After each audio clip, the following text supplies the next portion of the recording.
بسم اللہ الرحمن الرحیم۔ السلام علیکم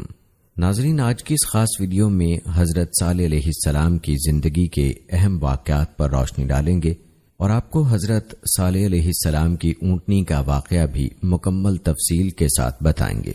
لہٰذا آپ نے اس ویڈیو کو بغیر سکپ کیے آخر تک لازمی دیکھنا ہے۔ ناظرین، آپ کو بتاتے چلیں کہ صالح علیہ السلام اللہ تعالیٰ کے برگزیدہ نبی ہیں جن کا قرآن مجید اور بائبل کے عہد نامہ قدیم میں ذکر ملتا ہے۔ یہ قوم سمود کی طرف مبعوث کیے گئے تھے۔ آپ حضرت نوح علیہ السلام کے بیٹے سام کی نسل میں سے ہیں۔ آپ علیہ السلام کا سلسلہ نسب کچھ یوں ہے: صالح بن عبیر بن سیاف بن ماشخ بن عبید بن خازر بن سمود بن ارم بن سام بن نوح۔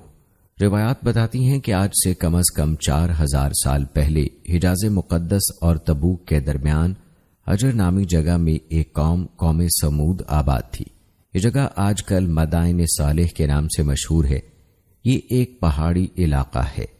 اس قوم نے بہت ترقی کی۔ ان کی ترقی کی وجہ یہ تھی کہ یہ لوگ پہاڑوں میں گھر بنا کر رہتے تھے، جس کی وجہ سے دشمن کبھی ان سے جیت نہیں سکتے تھے۔ ناظرین، حضرت صالح علیہ السلام جس قوم میں پیدا ہوئے اس کو سمود کہتے ہیں، اور سمود کا ذکر قرآن پاک کی 9 سورتوں میں کیا گیا ہے۔ ناظرین، یاد رہے کہ صالح علیہ السلام کی قوم کا نام سمود اس نسبت سے ہے کیونکہ ان کے نسب نامے میں ایک جد اعلیٰ سمود بھی ہے اور اسی کی جانب یہ قبیلہ یا قوم منسوب ہے۔ ناظرین، جہاں تک یہ سوال ہے کہ سمود کہاں آباد تھے اور کس خطے میں پھیلے ہوئے تھے، تو اس کے متعلق یہ طے شدہ بات ہے کہ ان کی آبادیاں حجر میں تھیں۔ حجاز اور شام کے درمیان وادی قرا تک جو میدان نظر آتا ہے، یہ سب ان کا مقام تھا اور آج کل فجر ناکا کے نام سے مشہور ہے۔ سمود کی بستیوں کے کھنڈر اور آثار آج تک موجود ہیں، اور اس زمانے میں بھی بعض مصری اہل تحقیق نے ان کو اپنی آنکھوں سے دیکھا ہے۔ ان کا بیان ہے کہ وہ ایک ایسے مکان میں داخل ہوئے جو شاہی حویلی کہی جاتی ہے۔ اس میں متعدد کمرے ہیں اور اس حویلی کے ساتھ ایک بہت بڑا حوض ہے، اور یہ پورا مکان پہاڑ کاٹ کر بنایا گیا ہے۔ ایک مشہور عرب مورخ لکھتے ہیں، جو شخص شام سے حجاز کو آتا ہے اس کی راہ میں ان کے مٹے ہوئے نشان اور بوسیدہ کھنڈر پڑتے ہیں۔ حجر کا یہ مقام جو حجر سمود کہلاتا ہے، شہر مدین سے جنوب مشرق میں اس طرح واقع ہے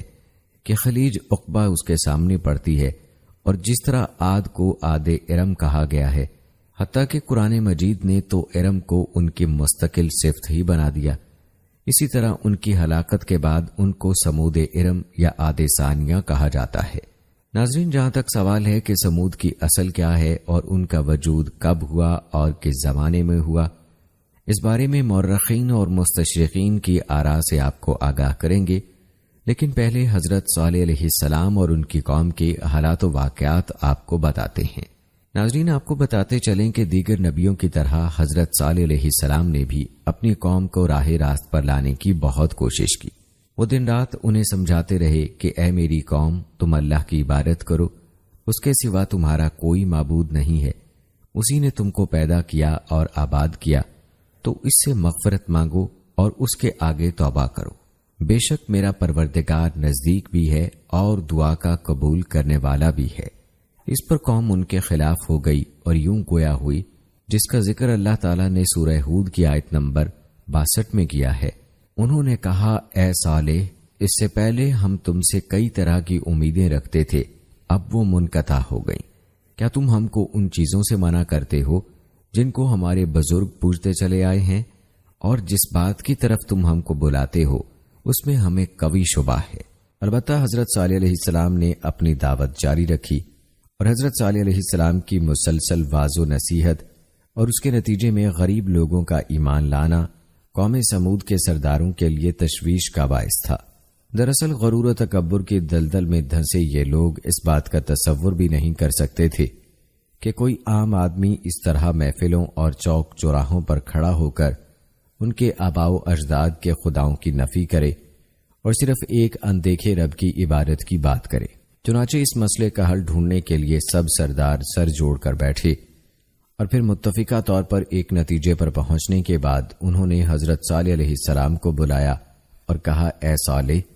اگر تم اللہ کے سچے پیغمبر ہو تو ہم کو کوئی ایسا معجزہ دکھاؤ جسے دیکھ کر ہمیں تم پر یقین آ جائے۔ حضرت صالح علیہ السلام نے فرمایا، اے میری قوم کے لوگو، تم کیا معجزہ دیکھنا چاہتے ہو؟ انہوں نے کہا کہ ہم چاہتے ہیں کہ یہ جو سامنے چٹان ہے اس میں سے ایک ایسی اونٹنی برآمد کرو جو گابھن ہو، بچہ دے، ہم سب کے لیے دودھ مہیا کرے اور اس میں فلاں فلاں خوبیاں ہوں۔ حضرت صالح علیہ السلام نے ان سے فرمایا، اگر میں تمہاری شرط پوری کر دوں تو کیا تم اللہ پر ایمان لے آؤ گے؟ انہوں نے جواب دیا، ہاں، ہم تمہارے رب پر ایمان لے آئیں گے۔ حضرت صالح علیہ السلام نے اللہ تعالیٰ کے حضور گڑ گڑا کر دعا فرمائی اور اپنی قوم کی فرمائش پوری کرنے کی التجا کی۔ اللہ تعالیٰ نے اپنے نبی کی دعا قبول فرمائی اور دیکھتے ہی دیکھتے چٹان شک ہو گئی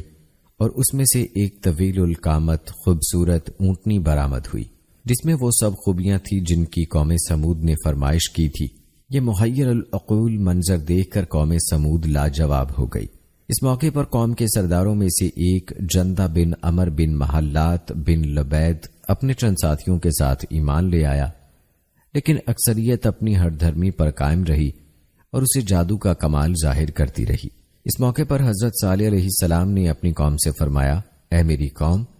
یہ ناقت اللہ یعنی اللہ کی بھیجی ہوئی اونٹنی ہے جو تمہارے لیے ایک معجزہ ہے۔ اب تم اسے اللہ کی زمین میں کھاتی ہوئی چھوڑ دو اور اسے کسی طرح کی تکلیف نہ دینا، ورنہ اللہ کا عذاب تمہیں فوری پکڑ لے گا۔ اونٹنی اور اس کا بچہ سارا دن نخلستان میں چرتے رہتے تھے۔ سب قبیلے والے پیٹ بھر کر اونٹنی کا دودھ پیتے، لیکن وہ کم نہ ہوتا۔ حضرت صالح علیہ السلام نے کنویں کے پانی کو بھی تقسیم کر دیا تھا۔ ایک دن اونٹنی پانی پیتی تھی اور ایک دن سمود کے لوگ جب اونٹنی پانی پینے آتی تو وہ کنویں کا سارا پانی پی جاتی۔ قرآن کریم میں اللہ تعالیٰ فرماتے ہیں کہ صالح علیہ السلام نے اپنی قوم سے کہا، دیکھو یہ اونٹنی ہے، ایک دن اس کی پانی پینے کی باری ہے اور ایک معین روز تمہاری باری، اور اس کو کوئی تکلیف نہ دینا، نہیں تو تم کو سخت عذاب آ پکڑے گا۔ کہتے ہیں کہ کچھ ہی عرصے بعد قوم سمود کو اونٹنی کی موجودگی کھٹکنے لگی۔ انہیں اپنے ہرے بھرے نخلستان میں آزادی سے گھومتی پھرتی اونٹنی ایک آنکھ نہ بھاتی تھی، اور جب وہ یہ دیکھتے کہ اپنی باری آنے پر اونٹنی ایک ہی سانس میں پورے کنویں کا پانی پی جاتی ہے تو حیران ہو کر اسے جادو سے تشبیہ دیتے۔ آخرکار شیطان کے اکسانے پر انہوں نے اونٹنی سے جان چھڑانے کی تدابیر سوچنی شروع کر دی،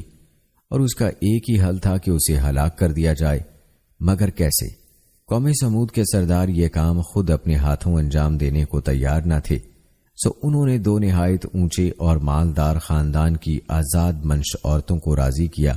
کہ وہ قوم کے کسی نوجوان سے یہ کام کروائیں، جس پر ان عورتوں نے 2 اوباش اور شراب و شباب کے رسیہ نوجوانوں کو اونٹنی کے قتل پر آمادہ کیا، جن کے ساتھ مزید 7 اوباش نوجوان شامل ہو گئے۔ قرآن پاک کی سورہ نمل میں اللہ تعالیٰ نے حضرت صالح علیہ السلام کا واقعہ بیان کرتے ہوئے فرمایا، شہر میں 9 افراد کی ایک جماعت تھی جو ملک میں فساد مچاتے پھرتے تھے اور اصلاح نہیں کرتے تھے، اور پھر حسب پروگرام ایک دن یہ 9 افراد اونٹنی کے انتظار میں کنویں کے پاس گھات لگا کر بیٹھ گئے،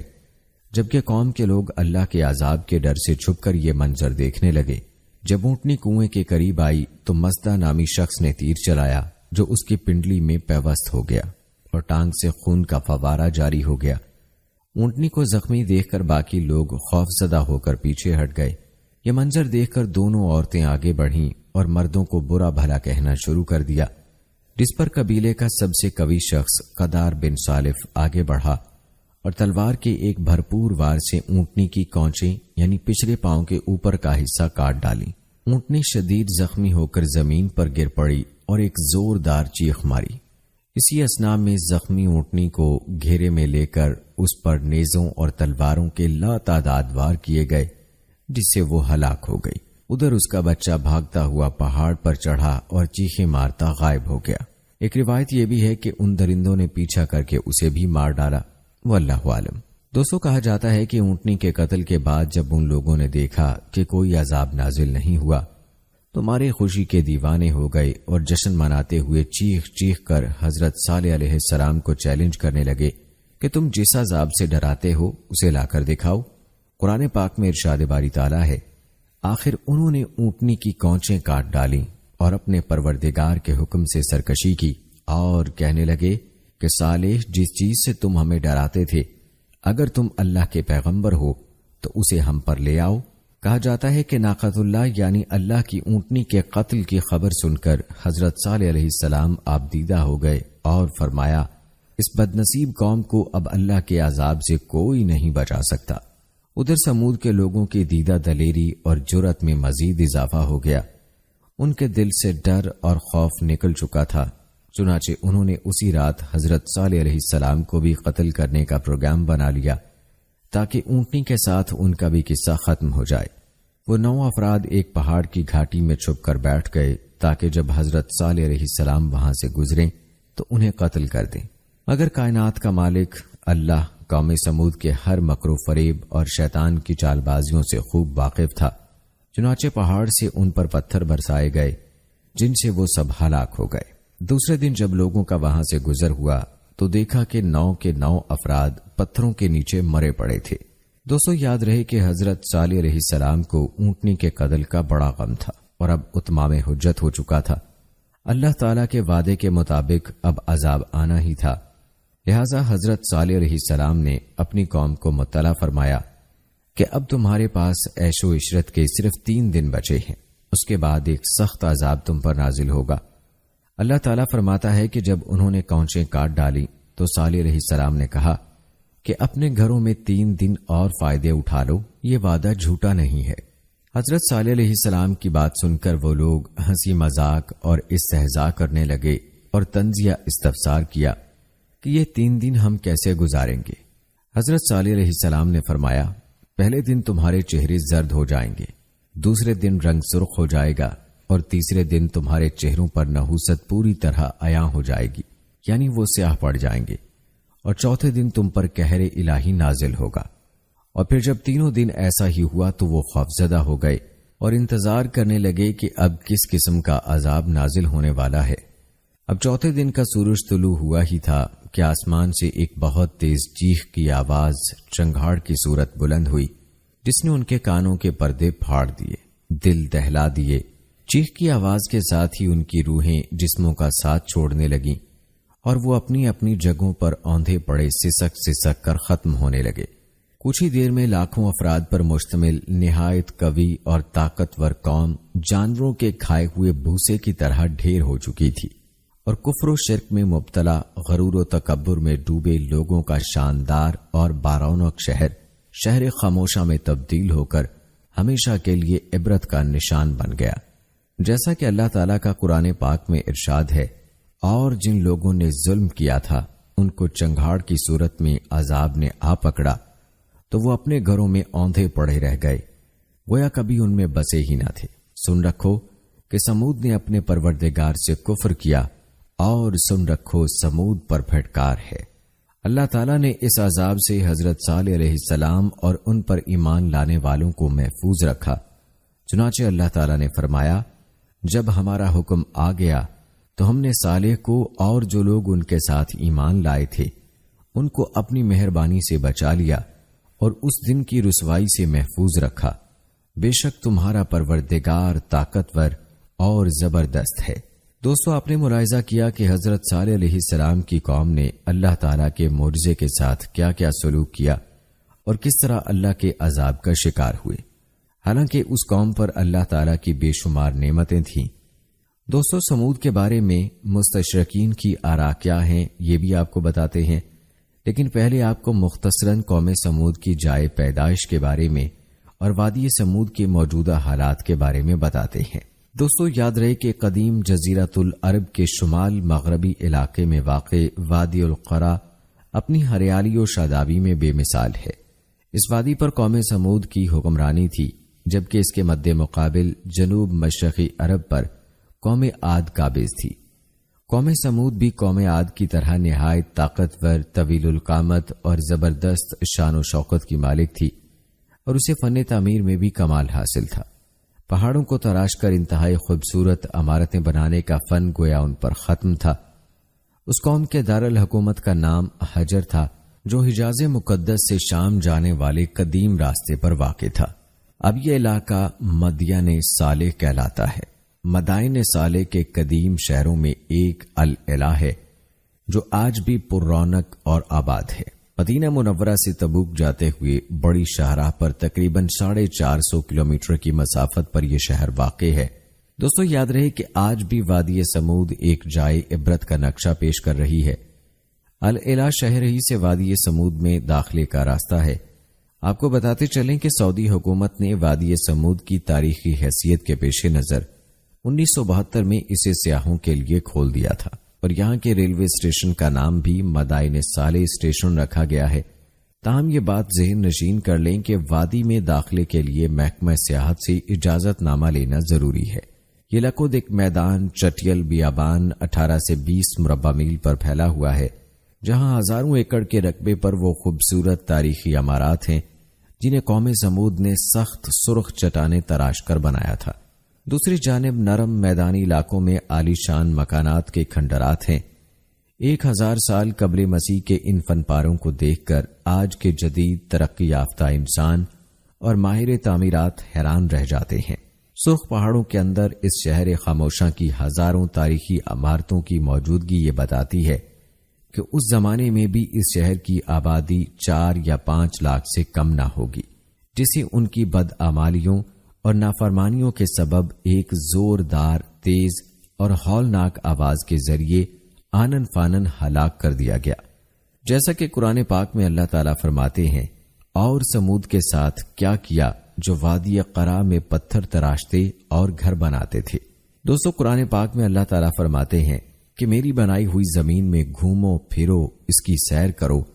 اور دیکھ کہ ان لوگوں کا انجام کیا ہوا جنہوں نے اللہ کو جھٹلایا، جنہوں نے اللہ کی نافرمانی کی، جنہوں نے ظلم کیا اور شرک کیا۔ اور یہ نشانیاں اللہ تعالیٰ نے اسی لیے باقی رکھی ہیں کہ جن کو دیکھ کر انسان کو چاہیے کہ اللہ کے ان عذابوں سے عبرت حاصل کرے جو سابقہ قوموں پر نازل ہوئے۔ جن گناہوں کی وجہ سے وہ لوگ تباہ ہوئے، ان گناہوں سے ہمیں دور رہنا چاہیے۔ دوستو آئیے اب آپ کو بتاتے ہیں کہ یورپ کے مستشرقین سمود کی اصل کے بارے میں کیا کہتے ہیں اور ان کے وجود کے بارے میں ان کی آراء کیا ہیں۔ اس سوال کے جواب میں 2 گروہ ہیں۔ ایک فریق کہتا ہے کہ یہ یہود کا ایک گروہ تھا جو فلسطین میں داخل نہیں ہوا تھا اور یہیں بس گیا تھا، مگر یہ قول نہ صرف پایہ تحقیق سے گرا ہوا ہے بلکہ قطعاً غلط اور محمل ہے، اس لیے کہ تمام مورخین باتفاق آراء یہ تسلیم کرتے ہیں کہ ابھی وہ زمانہ قریب بھی نہ آیا تھا کہ حضرت موسیٰ علیہ السلام بنی اسرائیل کو مصر سے لے کر نکلتے کہ سمود کی آبادیاں ہلاک و تباہ ہو چکی تھیں اور ان کا قلعہ قمع ہو چکا تھا۔ نیز قرآن عزیز تصریح کرتا ہے کہ جب حضرت موسیٰ علیہ السلام کو قوم فرعون نے جھٹلایا تو آل فرعون ہی میں سے ایک مرد مومن نے یہ کہہ کر اپنی قوم کو ڈرایا کہ تمہاری اس تکذیب کا نتیجہ کہیں وہی نہ ہو جو تم سے پہلے قوم نوح، عاد اور سمود اور ان کے بعد کی قوموں کا اپنے پیغمبروں کی تکذیب کی وجہ سے ہوا تھا۔ دوستو آپ کو بتاتے چلیں کہ یورپ میں جو مورخین مشرق کی تاریخ اور مشرقی علوم سے شغف رکھتے اور ان کے متعلق مباحث و نظریات قائم کرتے ہیں، ان کو مستشرق کہا جاتا ہے۔ ان میں سے بعض اگرچہ حقیقتاً حذاقت و مہارت رکھتے ہیں، مگر اکثر محض ذنی اور تخمینی بلکہ من گھڑت نظریے قائم کر کے مشرق سے یا تعصب کا ثبوت دیتے ہیں۔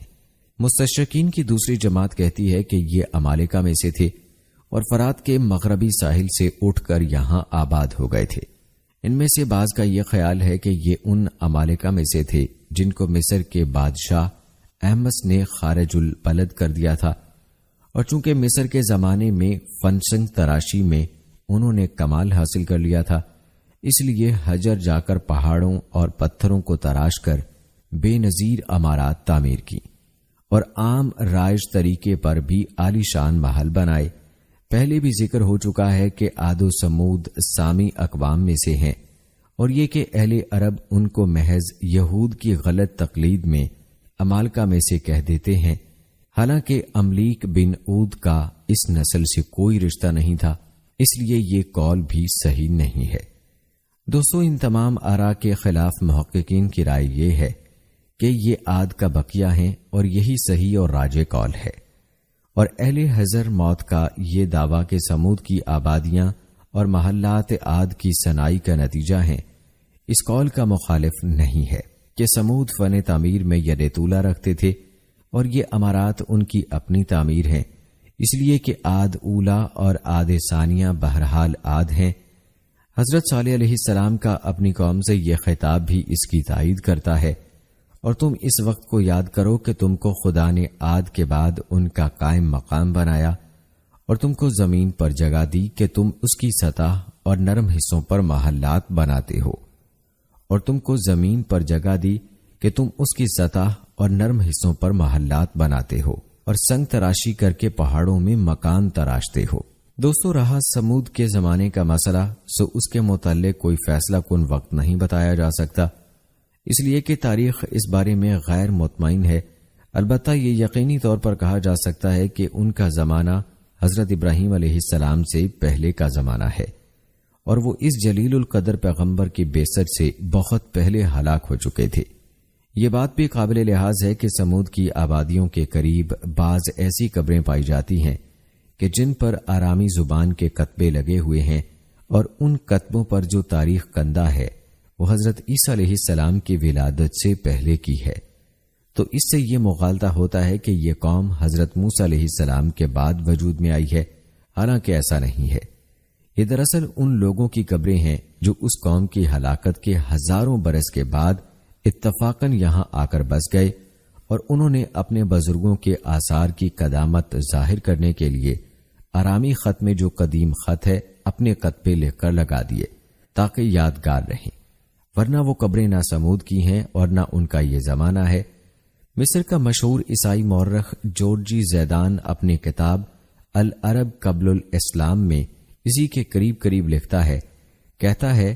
آثار و کتبات کے پڑھنے سے جو ظاہر ہوتا ہے وہ یہ ہے کہ صالح علیہ السلام کی قوم کی بستیاں ولادت مسیح سے کچھ پہلے نبتیوں کے اقتدار میں آ گئی تھیں۔ یہ لوگ بطرہ کے ساکنین میں سے تھے، اور ان کے آثار اور ٹیلوں کو بہت سے مستشرقین نے خود دیکھا ہے۔ انہی کے آثار کو انہوں نے پڑھا ہے جو پتھروں پر کندہ ہیں۔ ان میں سب سے زیادہ اہم وہ کھنڈر ہیں جو قصر بنت، قبر باشا، قلعہ اور برج کے ناموں سے موسوم ہیں۔ ان پر جو کچھ تحریر ہے وہ نبتی تحریر میں ہے، اور ان میں سے بعض یا سب کے سب وہی تحریریں ہیں جو قبروں پر کندہ ہیں۔ دوستو، مستشرقین نے یہاں جو کچھ پایا ان میں سے ایک کتبہ وہ بھی ہے جو پتھر پر نبتی حروف میں کندہ ہے، اور ولادت مسیح علیہ السلام سے قریب زمانے کا مکتوب ہے۔ کندہ عبارت کا مضمون یہ ہے، مقبرہ کمکم بنت وائلہ بنت حرم نے اور کمکم کی بیٹی کلیبہ نے اپنے لیے اور اپنی اولاد کے لیے بنوایا ہے۔ اس کی بنا بہت اچھے مہینوں میں شروع کی گئی ہے۔ یہ نبتیوں کے بادشاہ حارث کے تخت نشینی کا 9واں سال ہے۔ وہ حارث جو اپنے قبیلے کا عاشق صادق ہے، پس عملی ذی شورا اور شاہ لات، امنت، منوت اور قیس کی ان پر لعنت ہو، جو ان قبروں کو فروخت کرے یا رہن رکھے، یا ان سے کسی جسم کو یا عضو کو نکالے، یا کمکم اس کی بیٹی اور اس کی اولاد کے علاوہ کسی کو دفن کرے، اور جو شخص بھی اس پر لکھے ہوئے کی مخالفت کرے اس پر ذی شورا، حبل، منوت کی 5 لعنتیں ہوں، اور جو ساحر اس کے خلاف کرے اس پر 1000 درہم حارسی کا تاوان واجب ہے، مگر یہ کہ اس کے ہاتھ میں کمکم کلبیہ یا اس کی اولاد میں سے کسی کے ہاتھ کی تحریر ہو جس میں اس اجنبی قبر کے لیے صاف اور صریح الفاظ میں اجازت موجود ہو، اور وہ اصل ہو، جعلی نہ ہو۔ اس مقبرے کو وہبل اللات بن عبادہ نے بنایا۔ دوستو، جہاں تک اہل سمود کے مذہب کی بات ہے، سمود اپنے بت پرست پیشوؤں کی طرح بت پرست تھے۔ خدائے واحد کے علاوہ بہت سے معبودان باطل کے پرستار اور شرک میں مبتلا تھے، اس لیے ان کی اصلاح اور احقاق حق کے لیے انہی کے قبیلے میں سے حضرت صالح علیہ السلام کو ناصح یعنی پیغمبر اور رسول بنا کر بھیجا گیا، تاکہ وہ ان کو راہ راست پر لائیں، ان کو خدا کی نعمتیں یاد دلائیں جن سے صبح و شام وہ محظوظ ہوتے رہتے ہیں، اور ان پر واضح کریں کہ کائنات کی ہر شے خدا کی توحید اور یکتائی پر شاہد ہے، اور یقینی دلائل اور مسکت براہین کے ساتھ ان کی گمراہی کو ظاہر کریں، اور بتائیں کہ پرستش و عبادت کے لائق ذات احد کے علاوہ دوسرا کوئی نہیں ہے۔ اس کے علاوہ یہ بھی ایک تاریخی سوال ہے کہ جب سمود ہلاک و برباد ہو گئے تو صالح علیہ السلام اور ان پر ایمان لانے والے مسلمانوں نے کہاں سکونت اختیار کی؟ تو اس سوال کا جواب یقینی اور حتمی طور پر دینا تو قریب قریب ناممکن ہے۔ البتہ غالب گمان یہ ہے کہ وہ قوم کی ہلاکت کے بعد علاقہ فلسطین میں آ کر آباد ہوئے، اس لیے کہ حجر کے قریب یہی مقام ایسا تھا جو سرسبز و شاداب اور مویشیوں کے پانی اور چارے کے لیے بہترین تھا، اور فلسطین کے علاقے میں یہ جگہ نواحی رملہ ہوگی یا کوئی دوسرا مقام۔ علماء تفسیر اس کے جواب میں متعدد اقوال پیش فرماتے ہیں، یہ اقوال ملاحظہ فرمائیں۔ نمبر 1، وہ فلسطین کے علاقے میں رملہ کے قریب آباد ہوئے، خاندان نے اسی قول کو اختیار کیا ہے۔ نمبر 2، وہ حضر موت میں آ کر آباد ہوئے، اس لیے کہ ان کا اصل وطن یہی تھا، یا اس لیے کہ یہ احقاف ہی کا ایک حصہ ہے۔ یہاں ایک قبر ہے جس کے متعلق مشہور ہے کہ یہ صالح علیہ السلام کی قبر ہے۔ نمبر 3، وہ سمود کی ہلاکت کے بعد انہی بستیوں میں آباد رہے، یہ عام مورخین کی رائے ہے۔ نمبر 4، وہ قوم کی ہلاکت کے بعد مکہ معظمہ تشریف لے آئے اور وہیں مقیم ہو گئے اور وہیں انتقال فرمایا، اور ان کی قبر مبارک کعبہ سے غربی جانب حرم ہی میں ہے۔ سید آلوسی اسی کو راجح سمجھتے ہیں۔ دوستو، سید آلوسی نے اپنی تفسیر میں ایک قول نقل کیا ہے جس میں بتایا ہے کہ صالح علیہ السلام پر ایمان لانے والے جو مسلمان ان کے ساتھ عذاب سے محفوظ اور نجات یافتہ رہے، ان کی تعداد تقریباً 120 کی تھی اور ہلاک شدہ تقریباً 1500 گھرانے تھے۔ دوستو، ان اقوال کے علاوہ آئیے آپ کو یہ بھی بتاتے ہیں کہ قرآن پاک کی آیات میں کیا تذکرہ ہے جو ان واقعات کا حقیقی سرچشمہ ہے، اور یہ آیات عبرت و معزت کا بے نظیر سامان مہیا کرتی ہیں۔ قرآن پاک میں اللہ تعالیٰ ارشاد فرماتے ہیں، اور اسی طرح ہم نے قوم سمود کی طرف اس کے بھائی بندوں میں سے صالح کو بھیجا، اس نے کہا، اے میری قوم کے لوگو، اللہ کی بندگی کرو، اس کے سوا تمہارا کوئی معبود نہیں۔ دیکھو، تمہارے پروردگار کی طرف سے ایک واضح دلیل تمہارے سامنے آ چکی ہے، یہ خدا کے نام چھوڑی ہوئی اونٹنی تمہارے لیے ایک فیصلہ کن نشانی ہے، پس اسے کھلا چھوڑ دو کہ خدا کی زمین میں جہاں چاہے چرے، اسے کسی طرح کا نقصان نہ پہنچاؤ کہ اس کی پاداش میں عذاب جان کا تمہیں آ پکڑے۔ اور وہ وقت یاد کرو کہ خدا نے تمہیں قوم عاد کے بعد اس کا جانشین بنایا اور اس سرزمین میں اس طرح بسا دیا کہ میدانوں سے محل بنانے کا کام لیتے ہوں اور پہاڑوں کو بھی تراش کر اپنا گھر بنا لیتے ہوں، یہ اس کا تم پر احسان ہے۔ پس اللہ تعالیٰ کی نعمتیں یاد کرو اور ملک میں سرکشی کرتے ہوئے خرابی نہ پھیلاؤ۔ دوستو، روایات بتاتی ہیں کہ قوم کے جن سربر آوردہ لوگوں کو اپنی دولت و طاقت کا گھمنڈ تھا، انہوں نے مومنوں سے کہا، اور یہ ان لوگوں میں سے تھے جنہیں افلاس و بے چارگی کی وجہ سے کمزور و حقیر سمجھتے تھے، جیسا کہ ارشاد ہے، کیا تم نے سچ مچ کو معلوم کر لیا ہے کہ صالح خدا کا بھیجا ہوا ہے؟ یعنی ہمیں تو ایسی کوئی بات اس میں دکھائی دیتی نہیں۔ انہوں نے کہا، ہاں، بے شک جس پیام حق کے ساتھ وہ بھیجا گیا ہے ہم اس پر پورا یقین رکھتے ہیں۔ اس پر گھمنڈ کرنے والوں نے کہا، تمہیں جس بات کا یقین ہے ہمیں اس سے انکار ہے۔ غرض کہ انہوں نے اونٹنی کو کاٹ ڈالا اور اپنے پروردگار کے حکم سے سرکشی کی۔ انہوں نے کہا، اے صالح، اگر تم واقعی پیغمبروں میں سے ہو تو اب وہ بات ہم پر لا دکھاؤ جس کا تم نے ہمیں خوف دلایا تھا۔ پس ایسا ہوا کہ لرزا دینے والی ہولناکی نے انہیں آ لیا، اور جب ان پر صبح ہوئی تو گھروں میں اوندھے منہ پڑے تھے۔ پھر صالح ان سے کنارہ کش ہو گیا، اس نے کہا، اے میری قوم کے لوگو، میں نے اپنے پروردگار کا پیام تمہیں پہنچایا اور نصیحت کی، مگر افسوس تم پر، تم نصیحت کرنے والوں کو پسند نہیں کرتے۔ اسی طرح ایک اور مقام پر ارشاد ہے، اور دیکھو، حجر کے لوگوں نے بھی رسولوں کی بات جھٹلائی، ہم نے اپنی نشانیاں انہیں دکھائیں مگر وہ روگردانی ہی کرتے رہے۔ وہ پہاڑ تراش کر گھر بناتے تھے کہ محفوظ رہیں، لیکن یہ حفاظتیں کچھ بھی کام نہ آئیں۔ ایک دن صبح کو اٹھے تو ایک ہولناک آواز نے آ پکڑا، اور جو کچھ انہوں نے اپنی سعی و عمل سے کمایا تھا وہ کچھ بھی ان کے کام نہ آیا۔ اور ایک اور مقام پر یوں ارشاد ہے، جھٹلایا سمود نے پیغام لانے والوں کو، جب کہا ان کو ان کے بھائی صالح نے، کیا تم ڈرتے نہیں؟ میں تمہارے پاس پیغام لانے والا ہوں معتبر، سو ڈرو اللہ سے اور میرا کہا مانو، اور نہیں مانگتا میں تم سے اس پر کچھ بدلہ، میرا بدلہ ہے اسی جہان کے پالنے والے پر۔ کیا چھوڑے رکھیں گے تم کو یہاں کی چیزوں میں بے خوف، باغوں اور چشموں میں اور کھیتوں میں اور کھجوروں میں جن کا خوشہ نرم ہے، اور تراشتے ہو پہاڑوں میں گھر تکلف کے، سو ڈرو اللہ سے اور میرا کہا مانو، اور نہ مانو حکم بے باک لوگوں کا جو خرابی کرتے ہیں ملک میں اور اصلاح نہیں کرتے۔ بولے تجھ پر تو کسی نے جادو کیا ہے، تو بھی ایک آدمی ہے جیسے ہم، سو لے آ کچھ نشانی اگر تو سچا ہے۔ کہا یہ اونٹنی ہے، اس کے لیے پانی پینے کی ایک باری اور تمہارے لیے باری ایک دن مقرر، اور مت چھیڑیو اس کو بری طرح سے، پھر پکڑ لے تم کو آفت ایک بڑے دن کی، پھر کونچے کاٹی اس اونٹنی کی، پھر کل کو پچھتاتے رہ گئے، پھر آ پکڑا ان کو عذاب نے۔ البتہ اس بات میں نشانی ہے اور ان میں بہت لوگ نہیں ماننے والے، اور تیرا رب وہی ہے زبردست رحم کرنے والا۔ دوستو، قوم سمود کا تذکرہ قرآن پاک کی بہت سی آیات میں ہوا ہے۔ بیان کی گئی آیات کے علاوہ بھی کئی آیات ہیں جن میں قوم سمود کا ذکر ملتا ہے اور ان کے سرکشی کا جن میں بیان ہے اور اللہ کے عذاب کا بھی ذکر ہے۔ یاد رہے کہ اللہ تعالیٰ نے ان قوموں کو ذکر قرآن پاک میں اس لیے فرمایا ہے تاکہ ہم ان واقعات سے عبرت پکڑیں اور اللہ کی نافرمانی اور سرکشی سے دور رہیں اور خود کو ان تمام گناہوں اور نافرمانیوں سے بچائیں جو گزشتہ قوموں میں پائی جاتی ہیں۔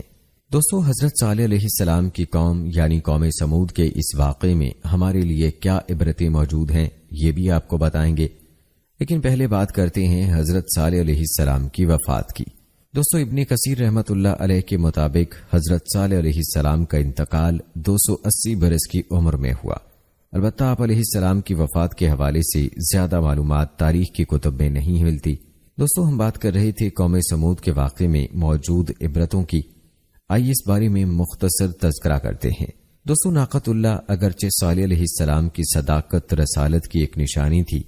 تاہم قرآن پاک کی تصریح ہے کہ وہ سمود کے لیے آزمائش اور ابتلا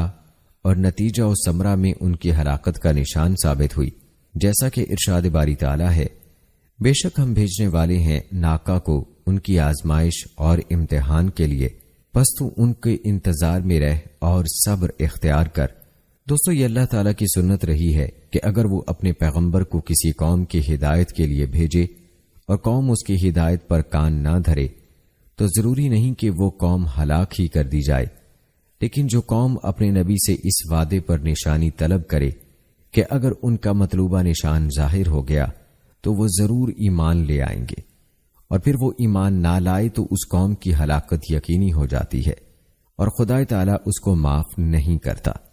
یہاں تک کہ وہ تائب ہو جائے اور خدا کے دین کو قبول کر لے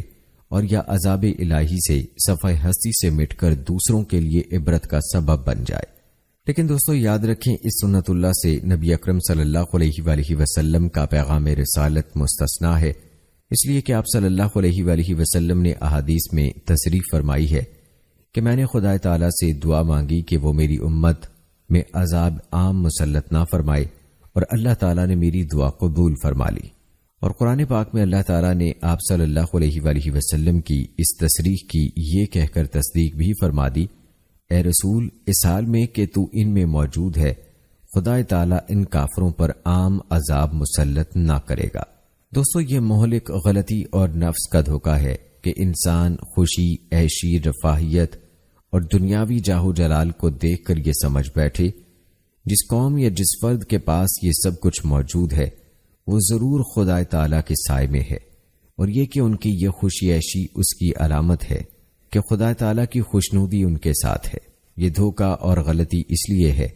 کہ اس واقعے میں جگہ جگہ یہ تصریح موجود ہے کہ بعض مرتبہ زیادہ سے زیادہ رفاہیت اور خوشی عیشی زیادہ سے زیادہ عذاب و ہلاکت کی پیش خیمہ ثابت ہوتی ہے،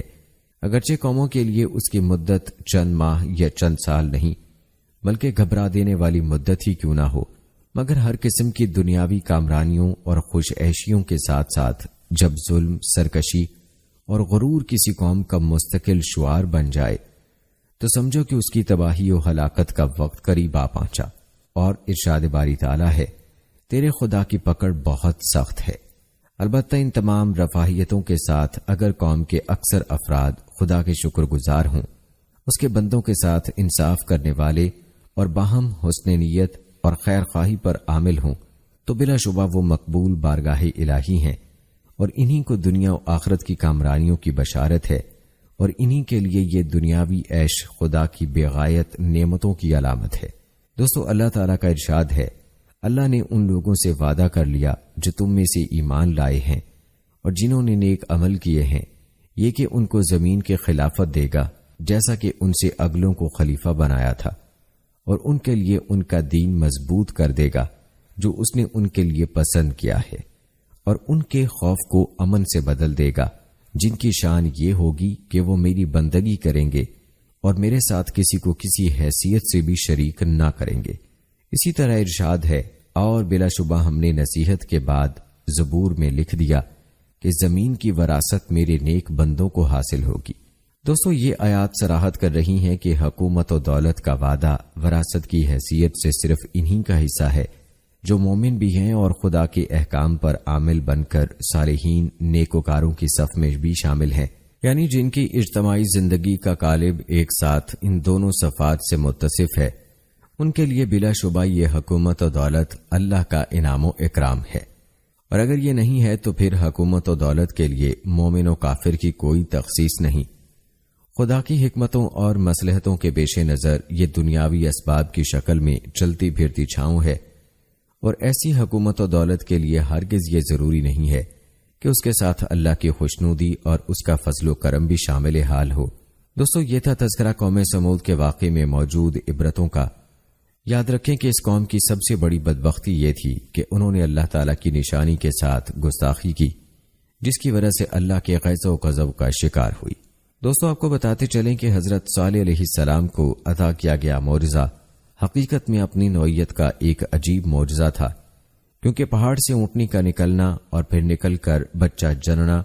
یہ بات عام فہم سے بہت بعید ہے،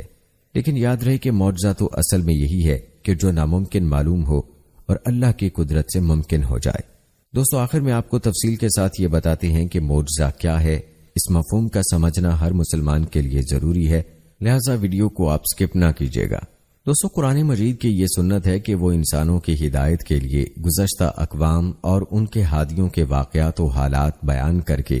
نصیحت و معزت کا سامان مہیا کرتا ہے۔ اس کا موضوع حکایات و قصص بیان کرنا نہیں ہے، بلکہ یہ بتانا مقصود ہے کہ خدا تعالیٰ نے جب انسان کو عقل کی روشنی عطا فرمائی ہے تو اس کی ہدایت و نجات اخروی کا کیا سامان مہیا کیا ہے، تاکہ وہ ان اسباب کی مدد سے اپنی عقل سے کام لے اور خدا کی مرضیات و نامرضیات کو پہچانے۔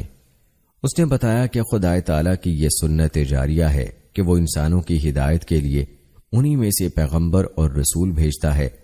وہ ان کو حق کی راہ بتاتے اور ہر قسم کی گمراہی سے بچنے کی تلقین کرتے ہیں، اور تائید میں اقوام و امم کے واقعات بیان کرتا اور تاریخ ماضی کو دہراتا ہے، تاکہ یہ معلوم ہو سکے کہ جن اقوام نے اپنے رسولوں کی ہدایات کو تسلیم کیا انہوں نے دنیا و آخرت کی فلاح پائی، اور جن امتوں نے ان کی تلقین کا انکار کیا، ان کا مذاق اڑایا اور ان کو جھٹلایا، تو خدا تعالیٰ نے اپنے سچے رسول کی تصدیق کے لیے کبھی بطور خود اور کبھی قوم کے مطالبے پر ایسی نشانیاں نازل فرمائیں جو نبیوں اور رسولوں کی تصدیق کا باعث بنی اور معجزہ لائیں۔ لیکن اگر قوم نے اس نشانی معجزے کے بعد بھی تکذیب کو نہ چھوڑا اور بغض و عناد سے وہ انکار پر اڑے رہے تو پھر عذاب الہی نے آ کر ان کو تباہ و ہلاک کر دیا، اور ان کے واقعات کو آنے والی اقوام کے لیے عبرت و معزت کا سامان بنا دیا۔ اور تیرا رب بستیوں کو اس وقت تک ہلاک کرنے والا نہیں جب تک نہ بھیج دے ان کے بیچ میں اپنا رسول جو پڑھ کر سنائے ان کو ہماری آیات، اور ہم اس وقت تک بستیوں کو ہلاک نہیں کرتے جب تک ان کے بسنے والے خود ہی ظلم پر نہ اتر آئیں۔ دوستو، معجزے کے بارے میں آپ کو بتاتے چلیں کہ معجزہ لغت میں عاجز کر دینے اور تھکا دینے والی چیز کو کہتے ہیں، اور اسلامی اصطلاح میں ایسے عمل کا نام ہے جو سلسلہ اسباب کے بغیر عالم وجود میں آ جائے۔ اس کو عام بول چال میں خرق عادت بھی کہتے ہیں، اور اسی بنا پر اس جگہ یہ سوال پیدا ہو جاتا ہے کہ کیا عادت اللہ، جس کو ناموس فطرت بھی کہا جاتا ہے، کا ٹوٹنا ممکن ہے؟ دوسرے الفاظ میں اس سوال کی تعبیر اس طرح کی جا سکتی ہے کہ کیا قانون قدرت میں تبدیلی ممکن ہے؟ اس سوال کا حل یہ ہے کہ معجزے کی یہ تعبیر کہ وہ خارق عادت شے کا نام ہے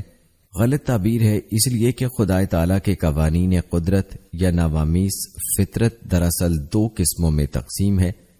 عادت عام اور عادت خاص۔ عادت عام سے قدرت کے وہ قوانین مراد ہیں جو باہم اسباب و مسببات کے سلسلے میں جکڑے ہوئے ہیں، مثلا آگ جلاتی ہے اور پانی خنکی پہنچاتا ہے،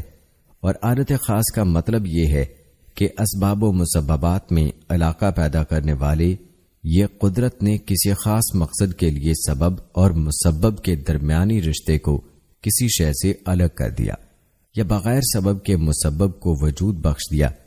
جیسا کہ جلنے کے اسباب موجود ہونے کے باوجود کسی جسم کا آگ سے نہ جلنا، یا 2-3 انسانوں کے قابل خوراک سے 100-200 انسانوں کا شکم سیر ہو جانا اور اپنی اصل مقدار کی حد تک پھر بھی باقی بچ جانا۔ یہ دونوں باتیں چونکہ عام نگاہوں میں قانون قدرت کے خلاف ہیں، اس لیے جب یہ اور اسی طرح کی کوئی شے رونما ہوتی یا اس کے وجود پذیر ہو جانے کی اطلاع دی جاتی ہے تو یہ کہا جاتا ہے کہ یہ قدرت کے قانون یا عادت اللہ کے خلاف ہے، حالانکہ ایسا نہیں ہے، بلکہ وہ قوانین فطرت کی پہلی قسم یعنی عام عادت کے خلاف تو ہوتا ہے مگر عادت خاص کے خلاف نہیں ہوتا، اور وہ بھی قانون قدرت ہی کی ایک کڑی ہوتی ہے جو عام حالات سے الگ کسی خاص مقصد پورا کرنے کے لیے ظاہر کی جاتی ہے، اور اس جگہ وہ مقصد یہ ہوتا ہے کہ اسی طرح خدا تعالیٰ اپنے سچے رسول اور پیغمبر کی صداقت و حقانیت کی تصدیق کرتا اور جھٹلانے والوں کو یہ باور کراتا ہے کہ اگر یہ مدعی رسالت اپنے دعوے میں صادق نہ ہوتا تو خدا کی تائید کبھی اس کے ساتھ نہ ہوتی۔ پس عام قانون قدرت سے جدا رسول پیغمبر کا یہ عمل ظاہر کرتا ہے کہ در حقیقت یہ اس کا اپنا فعل نہیں ہے بلکہ یہ خدا کا فعل ہے جو عادت خاص کی صورت میں نبی کے ہاتھوں ظہور پذیر ہوا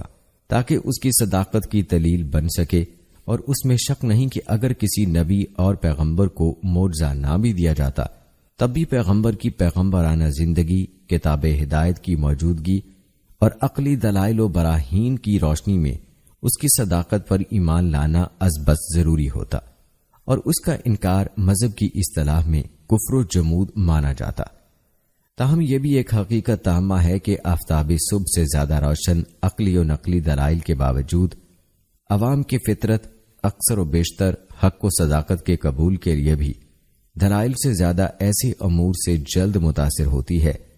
جو عقل کو حیران اور دماغ کو مرعوب کر کے ان پر یہ ظاہر کر دے کہ دعوی نبوت کے ساتھ نبی کا یہ عمل بلا شبہ خدا کی دی ہوئی ایسی طاقت رکھتا ہے جس کا مقابلہ انسانی طاقت سے بالاتر ہے، اور اس کے مظاہرے کے سامنے عاجز و درماندہ، اور وہ یقین کر لیتے ہیں کہ بے شک و شبہ اس ہستی کو خدا کی تائید حاصل ہے، اور اس لیے جو کچھ بھی کہتا ہے خدا کی جانب سے کہتا ہے۔ تب اس مرحلے پر پہنچ کر عقلیین کا یہ کہنا کہ معجزہ دلیل نبوت نہیں ہے سر تسر باطل اور حق تعالیٰ کی صداقت کو جھٹلانا ہے جو کسی طرح بھی ایمان کی علامت نہیں ہو سکتی۔ خلاصہ یہ ہے کہ جب تک نبی اور رسول معجزہ نہ دکھلائے نبی کی صداقت اس پر موقوف نہیں ہے، لیکن اگر منکرین کے مطالبے پر یا از خود پیغمبر خدا معجزہ کا مظاہرہ کرے تو یقیناً معجزہ دلیل نبوت ٹھہرے گا، اور اس کا انکار صداقت و حقانیت کا انکار اور کفر و جحود کہلائے گا۔ پس ہر خاص و عام کے لیے یہ اعتقاد ضروری ہے کہ انبیاء و رسل سے جو معجزات ثبوت اور دلالت کے اعتبار سے قطعی اور یقینی ثابت ہو چکے ہیں ان پر ایمان لائے اور ان کے وجود اور ان کی حقیقت کا اعتراف کرے، اس لیے کہ ان میں سے کسی ایک کا بھی انکار در حقیقت اسلام سے انکار ہے۔ البتہ یہ حقیقت کبھی فراموش نہ ہونی چاہیے کہ کسی شخص سے صرف اس قسم کے خارق عادت عمل صادر ہونے کا نام معجزہ نہیں ہے، اور محض اس عمل کے بروئے کار لانے سے وہ نبی نہیں ہو سکتا، اس لیے کہ نبی اور رسول کے لیے سب سے پہلے یہ ضروری ہے کہ اس کی تمام زندگی اسی طرح آزمائش و امتحان کی کسوٹی پر اتر چکی ہو کہ اس کا کوئی شعبہ زندگی ناقص اور قابل اعتراض نہ ہو، بلکہ اس کی تمام تر زندگی میں اخلاق کی بلندی، گناہوں سے معصومیت اور صداقت گفتار و کردار کا کمال ہی پایا جاتا ہو۔ پھر اگر ایسا شخص دعوی نبوت کرتا اور اپنے دعوے کی صداقت میں علمی دلائل و براہین کے علاوہ خدا کے نشانات و معجزات بھی پیش کرتا ہے تو بلا شبہ وہ نبی ہے، اور بلا ریب اس کا یہ فعل معجزہ ہے۔ ہم نے ابھی کہا ہے کہ معجزہ در حقیقت نبی کا اپنا عمل نہیں ہوتا،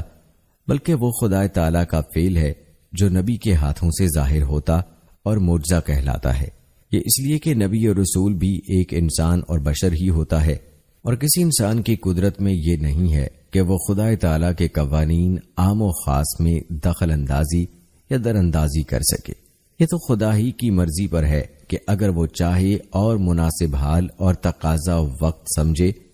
تو نبی اور رسول کے ہاتھ پر ایسے فعل کا ظہور کرا دے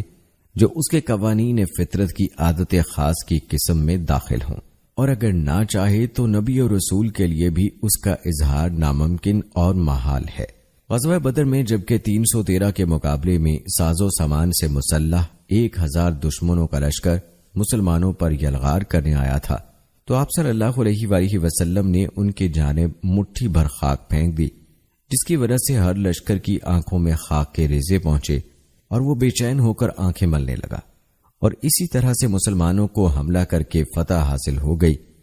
اس واقعے کا مختصر اور معجزانہ انداز میں قرآن عزیز نے جس طرح تذکرہ کیا ہے وہ ہمارے اس دعوے کی قوی اور یقینی دلیل ہے۔ اور تم نے اے محمد وہ مٹھی بھر خاک نہیں پھینکی تھی جو تم نے اپنے ہاتھ سے پھینکی، لیکن وہ تو حقیقت میں اللہ تعالیٰ نے پھینکی تھی۔ دوستو غور فرمائیے کہ اس مقام پر نبی کے اس عمل کا جو ان کے ہاتھوں انجام پایا تھا کس عجیب و غریب انداز سے معجزہ ہونا ثابت کیا گیا ہے۔ کہا جاتا ہے کہ اے پیغمبر مٹھی بھر خاک بے شک تمہارے ہاتھ سے پھینکی گئی، اس لیے کہ تمہارے ہاتھ میں تھی، لیکن مٹھی بھر خاک کا یہ اثر کہ دشمن کے محاذ کی دوری اور دشمن کی اتنی بڑی تعداد میں ہونے کے باوجود ان سب کی آنکھوں میں جھونک دی گئی۔ تمہارے ہاتھ سے ناممکن تھا، یہ در حقیقت خدا کا فعل تھا کہ اس کے ید قدرت نے ان تمام دشواریوں کو یکلخت ختم کر کے اس مٹھی بھر خاک کو اس حالت تک پہنچا دیا کہ دشمنوں کا پورا لشکر ہزیمت کھا کر فرار ہو گیا۔ یہی وہ حقیقت ہے جس کو آپ کے سامنے اس طرح واضح کیا گیا کہ معجزہ نبی کا اپنا فعل نہیں ہوتا، بلکہ وہ براہ راست خدا کا فعل ہوتا ہے جو نبی کے ہاتھوں سے اس کی تائید میں کیا جاتا ہے، اور کسی رسول کی طاقت میں نہیں کہ وہ کسی نشانی یا معجزہ لا سکے خدا کی اجازت کے بغیر۔ پس جب خدا کا حکم آ پہنچتا ہے تو حق کے ساتھ فیصلہ کر دیا جاتا ہے، اور اس موقع پر جھٹلانے والے خسارے میں پڑ جاتے ہیں، اور وہ اللہ کی سخت قسمیں کھاتے ہیں کہ اگر ان کے پاس کوئی نشانی آ جائے تو اس پر ضرور ایمان لے آئیں گے۔ اے محمد آپ کہہ دیجئے کہ نشانیاں تو اللہ ہی کے قبضے میں ہیں، اور اے مسلمانوں تم کو خبر نہیں کہ ان کے پاس اگر یہ نشانیاں آ بھی جائیں تو یہ ایمان لانے والے نہیں ہیں۔ دوستو معجزے سے متعلق یہ بحث اسی شخص کے لیے باعث تسکین ہے جو مذہب کے اس بنیادی عقیدے کا قائل ہو کہ تمام اشیاء کے خاص ان کے اپنے ذاتی خاص نہیں ہیں، بلکہ کسی پیدا کرنے والے نے ان کو عطا کیے ہیں۔ جو شخص اس عقیدے کا حامی ہے وہ بآسانی سمجھ سکتا ہے کہ آگ میں جلانے کی خاصیت پیدا کرنے والی نے عام قانون قدرت اس کے لیے یہی رکھا ہے کہ جو شے اس سے چھو جائے، لیکن یہ عقلاً ناممکن نہیں ہے کہ وہ کسی اہم مقصد کی تکمیل کے لیے آگ کی اس خاصیت کو کسی خاص حالت میں سلب کر لے اور وہ اس کے قانون قدرت کے خاص حالت یا خاص عادت شمار ہو۔ لیکن جو شخص اس بنیاد ہی کو تسلیم نہیں کرتا اور ہر شے کے خاص کو اس طرح اس کے ذاتی خاص مانتا ہے کہ اگر کسی حالت اور کسی وقت میں بھی اس خاصیت کا اس شے سے جدا ہونا ممکن نہیں ہے، تو اس شخص سے اول یہ طے کرنا چاہیے کہ کیا عقل یہ باور کر سکتی ہے کہ جو شے خود اپنے وجود میں دوسروں کی محتاج ہو اس کا کوئی خاصہ بھی ذاتی اور غیر منفک ہو سکتا ہے۔ تو ناظرین کرام، یہ تھی ہماری آج کی ویڈیو۔ امید کرتے ہیں کہ آپ کو پسند آئی ہوگی۔ آج کی اس ویڈیو کے متعلق اپنی رائے کا اظہار کمنٹ باکس میں لازمی کیجیے گا۔ مجھے اگلی ویڈیو تک اجازت دیں۔ فی امان اللہ۔